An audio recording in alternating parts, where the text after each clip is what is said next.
হাবড়া থানার পুলিশের জালে বাংলাদেশি নাগরিক নিয়ে আসা হলো বারাসাত জেলা আদালতে। পুলিশ সূত্রে জানা গেছে, বাংলাদেশি ওই নাগরিকের নাম ধীরেন হালদার।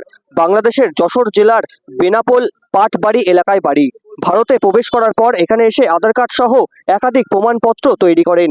এই ব্যক্তি ভুল তথ্য ও ভুয়ো ডকুমেন্ট নিয়ে ভারতীয় বিভিন্ন প্রমাণপত্র তৈরি করেছেন। এমনকি এখানে এসে জমিও কিনেছেন, পাশাপাশি পরিবারের সকলের জন্য আধার কার্ড সহ বিভিন্ন নথি তৈরি করেছেন।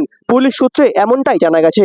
আজ দুপুর 1:50 নাগাদ বারাসাত জেলা আদালতে গাড়ি থেকে নামানোর সময় সাংবাদিকদের মুখোমুখি হয়ে ক্যামেরার সামনে তিনি জানান, গত 15 তারিখ বাংলাদেশ থেকে ভারতবর্ষে তিনি এসেছেন।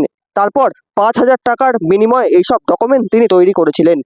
7 দিনের পুলিশ হেফাজত চেয়ে আজ ধীরেন হালদারকে নিয়ে আসা হলো বারাসাত জেলা আদালতে।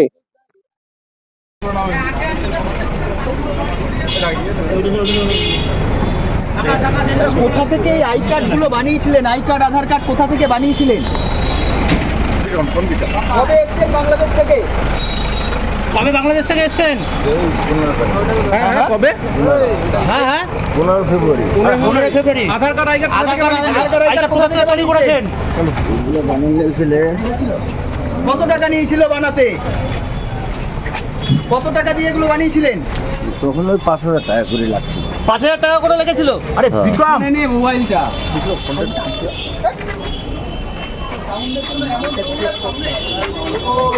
আমি ছেড়ে দিচ্ছি।